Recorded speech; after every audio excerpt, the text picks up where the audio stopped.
Good morning. I think this will be the last verbal class of mine during the retreat, unless things go bump in the night and notify me differently, because the silence is absolutely taking over with all of us. But there are some questions, clarifications, integrations going on that need to be made so that everyone can perhaps relax a little more, allow a little more.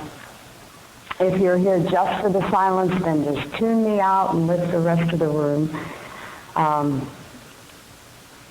If you're still having certain struggles, they may be spoken about here this morning. Jeanette said something to me a couple of days ago that has rung through my head over 1,000 times the last couple of days. And I have always been an infinite way zealot. I've gone to every teacher there was that I could get my hands on, and class after class. And one of my teachers was Mary Muhl. The one thing I liked the most about her was her practicality. And the sentence that she made and kept ringing for me over and over is, the spiritual life led is far different than the spiritual life read about. And that goes along, it wouldn't let me go. It just had me constant.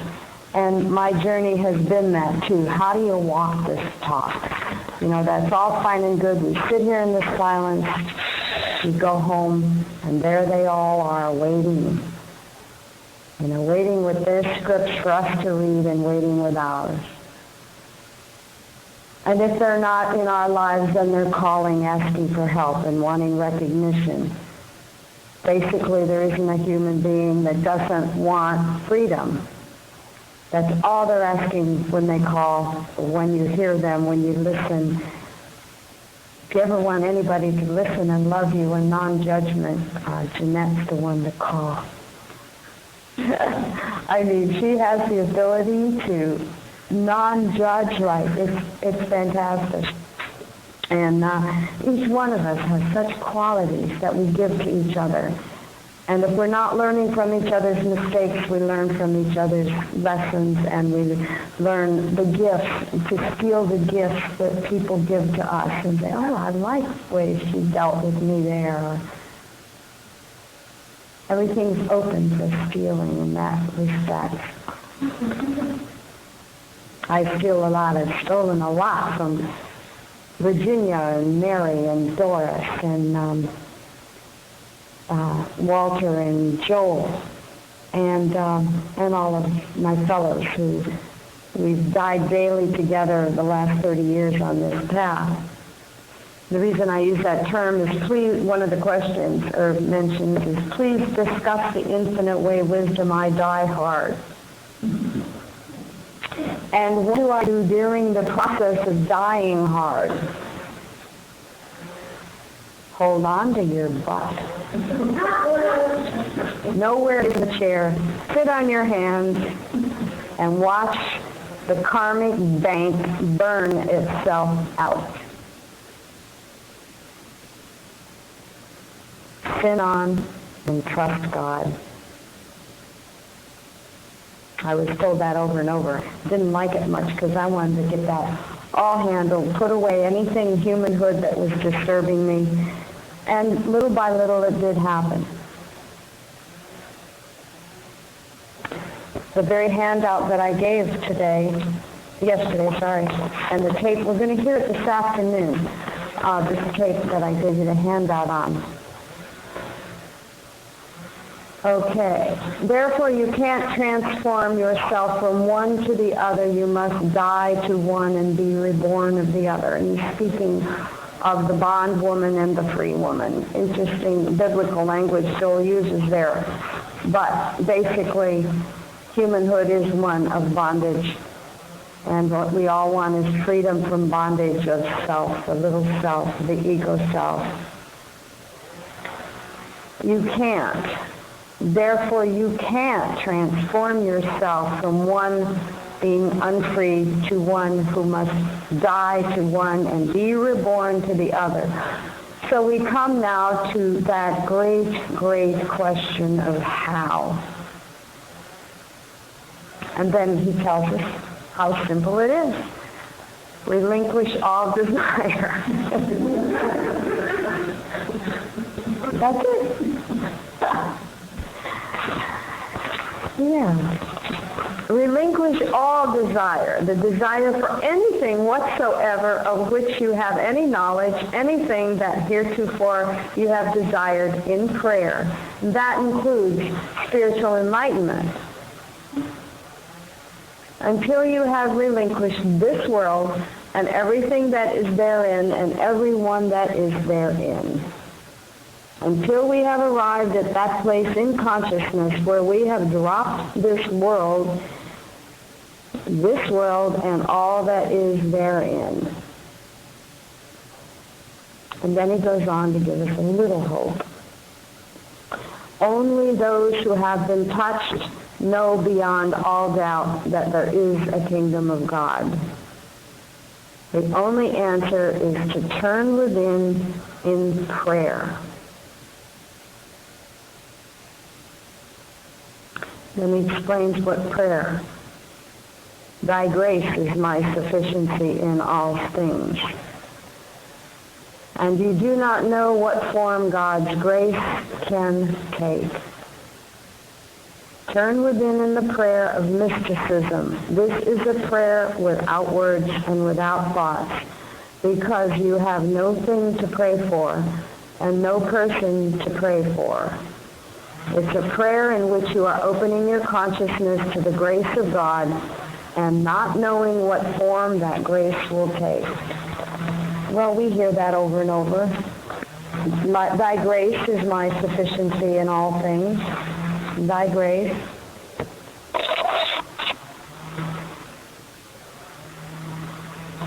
The spiritual path read about is different than the spiritual path led. I don't believe you can stay on this path without a sense of humor. And if you don't have one, you will be getting one soon. Because God is truly a stand-up comedian playing to an audience that refuses to laugh even when they get the joke.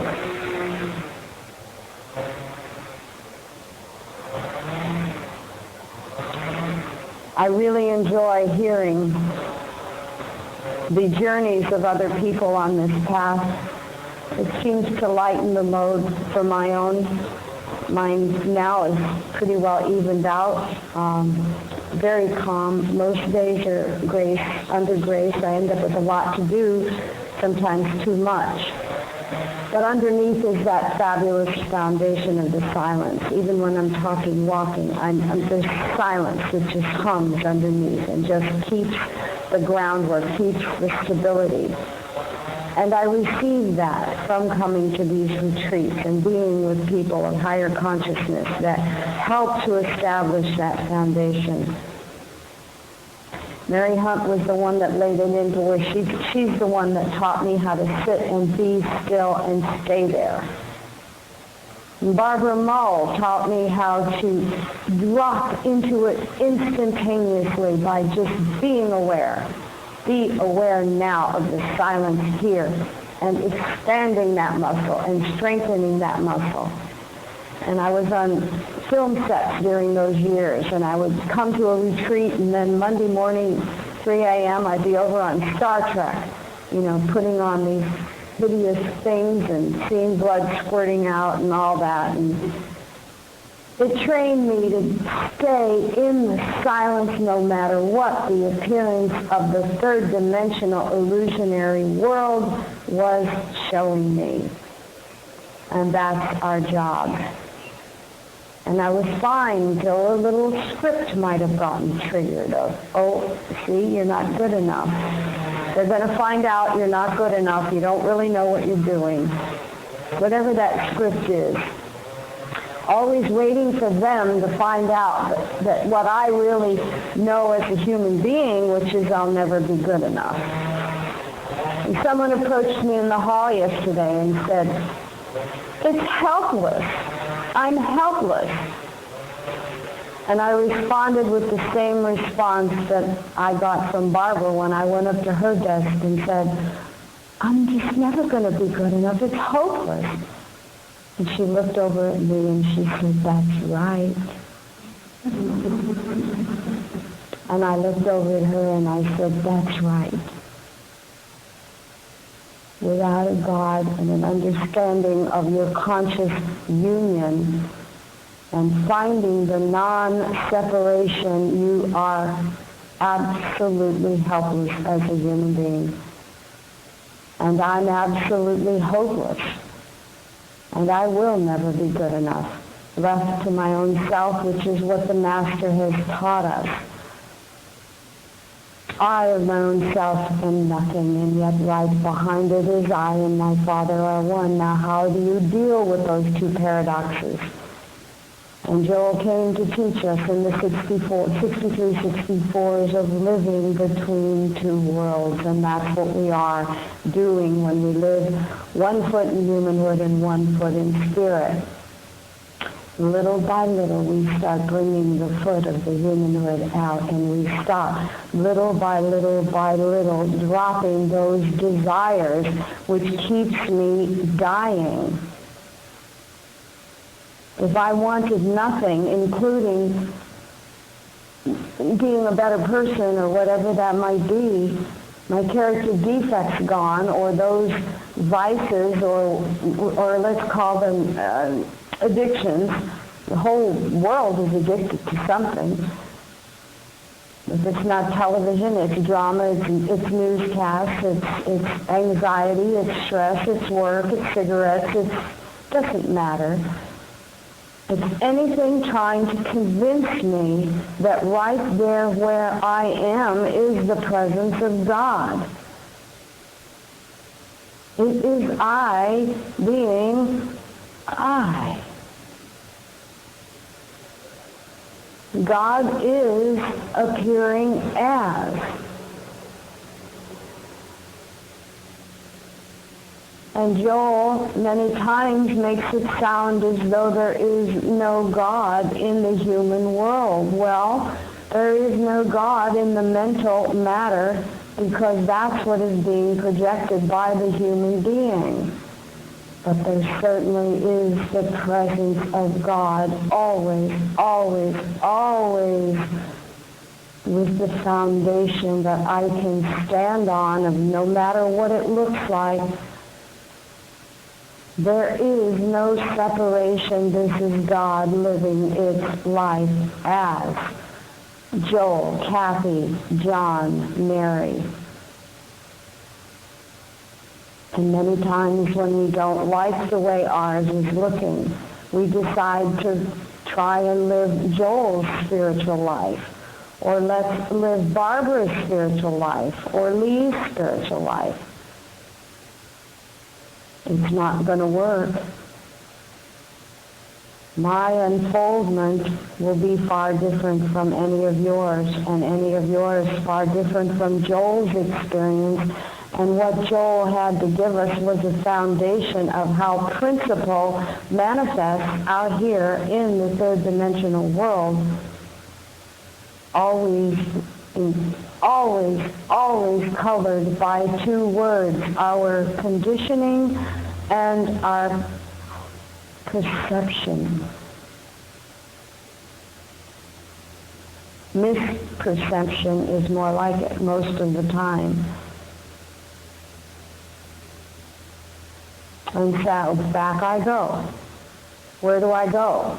I've gone to him, she, this teacher, that book, this church, that school, that class, that workshop.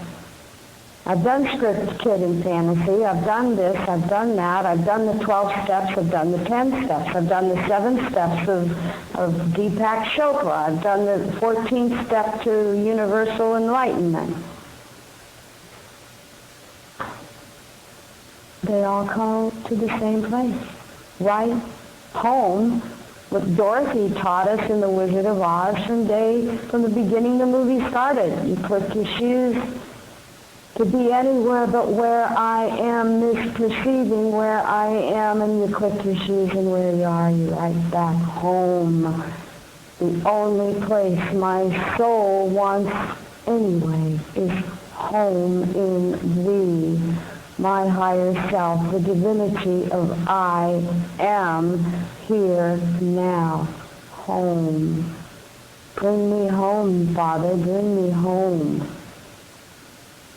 Whoops, mistook. Thought it would be in buying that house over there. Thought it would be in getting that marriage or divorcing that one or having a child or not having a child. Making more money. Or the latest of the 90s, I loved it, was simplify your life, de-stress. And so everyone was going out and becoming organic farmers again.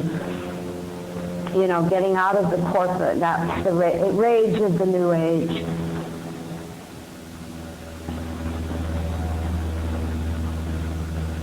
The designer lifestyles. I love the Sunday paper. Oh my God. All the lifestyles and the conditioning presented to us. It cracks me up. And all along it's soul saying, yoo-hoo, allow me. And I think it was Mary that used to say, or maybe Barbara that used to say, God is a gentleman, he just waits. He's not going to interfere with any of that I may think and desire. And then what happens with the desire on the other side is the death of, oh my God, watch what you pray for, you may get it. And all in all, what do? We sit on our butts and we watch the karmic bank burn itself off until we are good enough, developed enough, I don't mean good, but developed enough to raise in consciousness out of the karmic bank and say, oh no, thank you, Father, I see where that's leading me now. I didn't get it lifetime after lifetime after lifetime. I needed one more whack at thinking that perhaps that drink, that man, that woman, that child, that job would give me the sense of knowing I was okay. Whoops, mistake again. Right here, it is I, here, now, where I am. And picking up that part of us that made the mistake and saying, it's okay, you were asleep again, it's all right. The masters insist that the time asleep doesn't even count anyway. It's only the times I'm awake. And every time I'm asleep brings me closer to waking me up. And it's like right there. Whoops. Clap your hand. Snap your fingers. Wake up, Dulcie. Wake up. Whoops. Off on another little storyline, perhaps. Off on another little carrot dangling in front of me as perhaps I will be better, feel better, have more, be more fulfilled over there. Not true. And we come home. We can come home driving the car. We can come home standing in front of the boss, looking at us with, why did you do that way? I wanted it this way. And we're home. Okay, I can listen. I can be of service. I can be here now. It's not personal. The greatest gift Joel gave us was impersonalization in every form, whether it's physical disease, emotional, mental, whatever the dramas are. It is impersonal. It is universal error. It is script. The only error I will ever know is my own script projected out there with my perceptions of it ought to be other than it is. The greatest words I can utter is, what is. And take my judgment of good or evil off of it. What is here, now, only, always.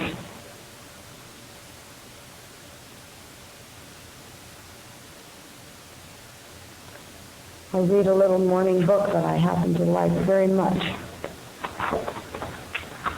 Paul Serrini, I enjoy him very much. He is a master at living between the two worlds with such, I don't know if he is personally, let me say this, he writes about it with mastership. I do not know him. But I know that his mastership with words of making me love and be patient with my humanity, with your humanity, is a gift that I think this man possesses. And in yesterday, actually July 12th, I guess that's today, when you are in touch with your essence, you know that you are acceptable exactly as you are. There is nothing about you or anyone else that needs to be improved or fixed. To know your essence, you must discard your self-judgments and your criticisms of your brothers and sisters. How simple that is. And our assignment for the day. This is tomorrow's, but I'm jumping ahead. In our limited consciousness, we can't help thinking that we know what our experience means. However, the more we believe that we have the answers, the more our minds close to the mystery of our experience. Important insights and opportunities are missed because we are seeing our experience in a narrow or fixed way. And thank you, Joel, for calling this the infinite way. He in no way wanted blinders on any of us, focus on any of us.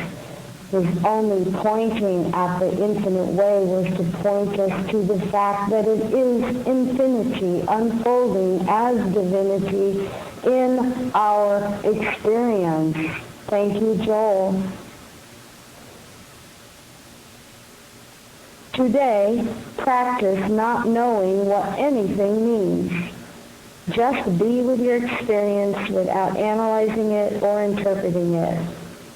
Be is my goal, my word that I love. Be neutral.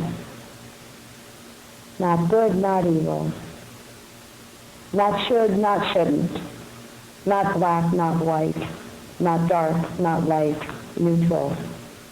Be neutral about your experience and that of others. Don't be for it or against it. Just accept it as it is and allow it to unfold.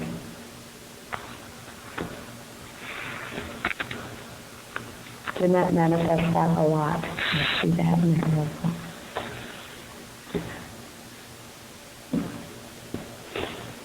And thank you.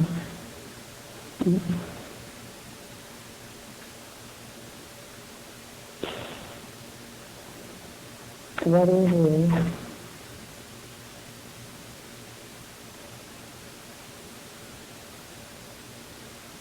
Or if it needs to be changed, God give me the courage to change the things I can, and the wisdom to know the difference. There was a class given about 15 years ago with 4 words that were absolute cornerstones of the program that we're walking here. And when I say program, it's set out for us, but we don't want to get programmed. We just want to take what works and leave the rest. There's 4 words that I practiced for probably 10 years in every encounter that I had that was uncomfortable, because I knew that they were the principles that finer words have described, perhaps, or sentences, as Joel laid them out: the nature of God, nature of prayer, nature of man, nature of something else. I don't remember all. Error. Naturally, I don't want to remember that one. These 4 words. And it was a class, I believe, in 3 Rivers by Mary Hunt. But I worked with that for years afterwards, and I still, whenever I get stuck, I go back to the simplicity of those 4 words, whatever is going on with me. Surrender, acceptance, forgiveness, and gratitude. If I am practicing absolute 100% surrender to what is, there's the silence right there. Laying it all down. And moves me to acceptance of what is, or perhaps my perception. Can I change it? Can I turn another direction? May I see it differently? May I see it through the eyes of God? And forgive. When you come to know that everyone is living its life as it can, with only the amount of wickedness that that person can possibly have at the moment, we can move toward forgiving. What are we giving? What are we giving for? We're giving the person the benefit of the doubt that if he, she, or it knew better, it would do better. If he, she, or it wasn't hypnotized by their own conditioning, and what a beautiful word that is. It's so easy to forgive conditioning.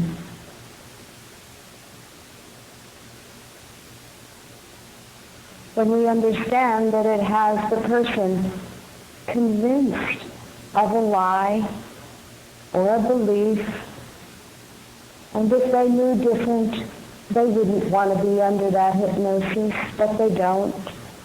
So what am I giving? I am giving them recognition of their divinity. Forgiving. You're caught in your human belief system, and I'm giving you the divinity, the divine understanding that right there where you are, when you awaken, is the presence of God, regardless of what you're demonstrating to yourself or to me. Right there is your contract with God. I don't know what it is. I do not know your moment of being awakened. And I don't know anyone that awakes and stays there personally. I think it's awake, go to sleep. Awake, be jolted. Awake, get enough pain. Awake again, nudged by another. Awake again. And it's the moment, I know now that it is the moment that I am awake that matters. The others are but the dream, illusionary dimension of the 3D world. And I learned to step out of it into silence. Right there it is. Boom. Reach right out and grab it. Never gone away. Never leaves. My muscle to experience it is what I need to strengthen and embrace and expand and encourage. For it is I.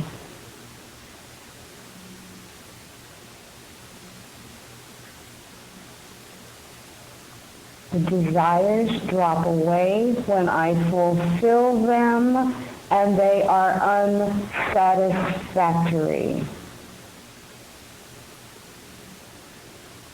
For indeed, Joel is very plain in this copy and in the tape this afternoon that we can indeed manifest anything in the 3rd dimension you would like to think about. You may manifest, because the 3rd dimensional world is matter, and the matter is governed by mind, and again, neither are power.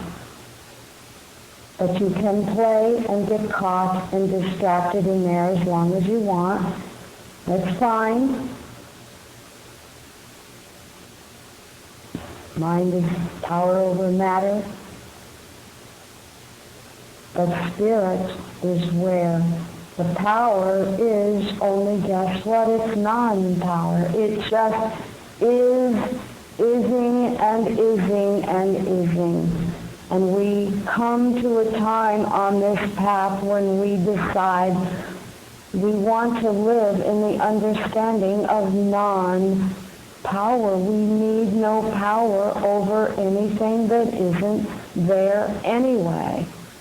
If I stop projecting it out there, I need no power over it.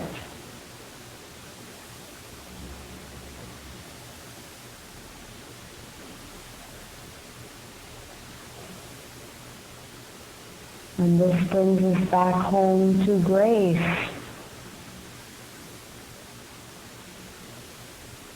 Grace isn't a power, it is a presence.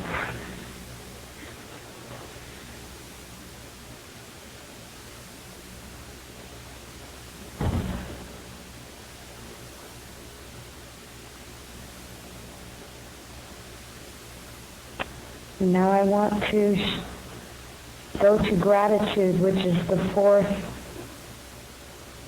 practice. I had a hard time with that word, gratitude, especially when I was being beat up a lot by my slips and my personalization of error. That's all that we're doing. We're personalizing any error, whether beamed at us or from us.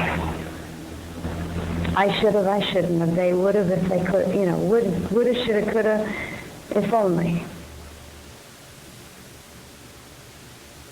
But I stop and I start to use the word appreciation. Gratitude was a little hard. I wasn't always grateful for being beaten up and sobbing on the floor of my closet. I wasn't so grateful. But I could move and can move today toward a word called appreciate. Can I appreciate that this is just more of the little self, the personalization of the little self dying off? Can I appreciate that on the other side of that, after several of those deaths we learn we can go through them. They dissolve, sometimes quickly, sometimes slowly, but the quicker we get to someone else that can see right through the illusion of my personalization, the quicker they will dissolve. That's why we call each other. Another person holds the light and says, oh poof, oh piffle. Silly me, silly you. Oh piffle. Just another movie theater. I paid a ticket and walked in. Just go back out and ask for your money back. I've learned I do that a lot. I don't like a movie, I go right out in about 20 minutes and say I want my money back, and you know what? They give it to me. Personalization's the same way.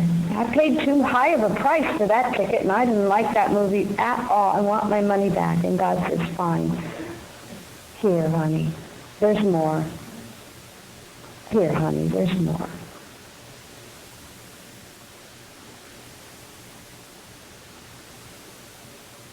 And Walter, who's in his 90s now, this is what his book looks like. This is Bud's copy. And I'm going to lay it on the back table. You can look it over. There's some pictures of him and Joel in here. Also on the back table, I wrote down his address and his website if you want to purchase the book. Amazon. You can get it on Amazon too? Okay. Mystics of the World has it. Denise has it. Cool. Denise has it. Mystics of the World. Walter has written several books, one called The Double Thread, and that book was his experience with living between the two worlds. I never resonated much to his books until this one, and I guess it's because it's a spiritual journey and it pulls it all together for me. And he talks in there. He says toward the end of the book, kind of pulls it all together, his experience, and he was with Joel quite a few years, and there was quite a lot that went on. And what I'm trying to say is, if he, being right with Joel all those years, still got to go through his dying daily, then where do I think I'm going to come off not going through some of these experiences? I can only say they get better, they get less frequent, they get shorter in being caught. And that's for those who are new on the path, and the person that wrote that about dying, just keep dying, it's all right. You'll wake up and die, and wake up and die, and wake up and die. And as that happens, the new spiritual self is being born. And there's no judgment on it. And Joel's words in the last page of The Infinite Way is, how far have I wandered from thy spirit, O tender one and true, how far, how deeply lost in the maze of words. After the umpteenth reading of that passage, this is Walter speaking, I realized that what became for me the single most simple but important way to close the gap between my divinity and my humanity. The breakthrough that made it possible for me to fully experience union with my divine consciousness came when I arrived at the point where every time I read or heard the words God, Lord, Master, Father, He, Him, or It, in Joel's or any other spiritual writings, I constantly started substituting my divine consciousness or my higher consciousness. This freed me from the false sense of separation, that there was a me and a thee. It is one. Joel wrote that I was called to mysticism and that my whole being must be filled with God. He was saying that I was destined to become aware of my higher consciousness and that my whole being was to be filled with that consciousness. Now, when I repeat the 23rd Psalm, the Lord is my shepherd, I shall not want. And that is a wonderful sentence to work with as we're killing off these desires. The Lord is my shepherd, I shall not want. And when I am aware of my divine consciousness, I do not want, and I am not in desiring anything other than what is here now. What a gift I shall not want. And how long have we had the Psalms? 4,000 years, 3,000 years. It's part of the Hebrew text.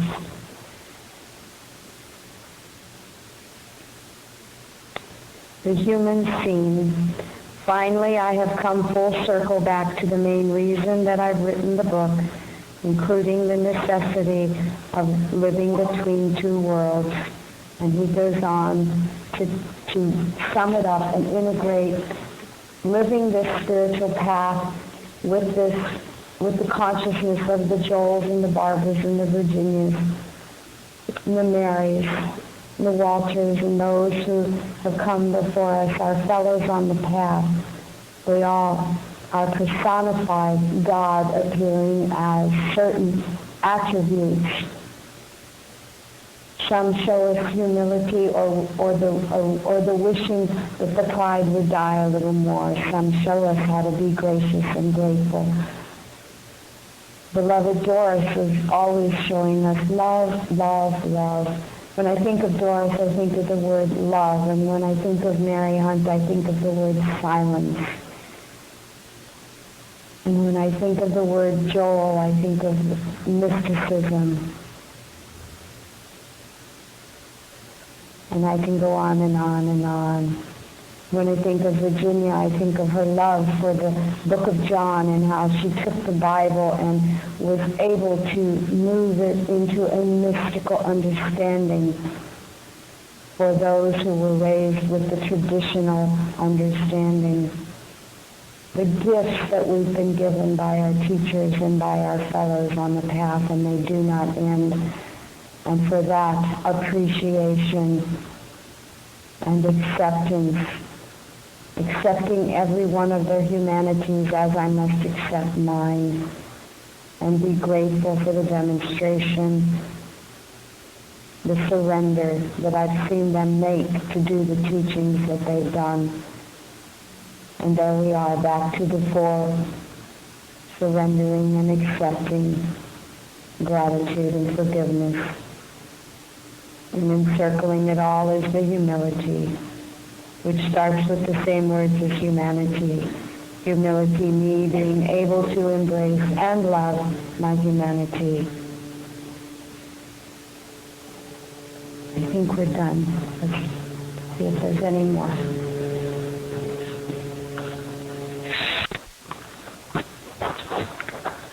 I want this on the tape, the Joel tape that we'll be hearing at 3:30 is the Prayer of Mysticism. It's the 1963 Kailua private class, tape 524, side 1. And then tomorrow we will be listening to the second side of that, following the 63 work. And if that did class, whatever just was said, didn't answer the question about dying daily, oh well.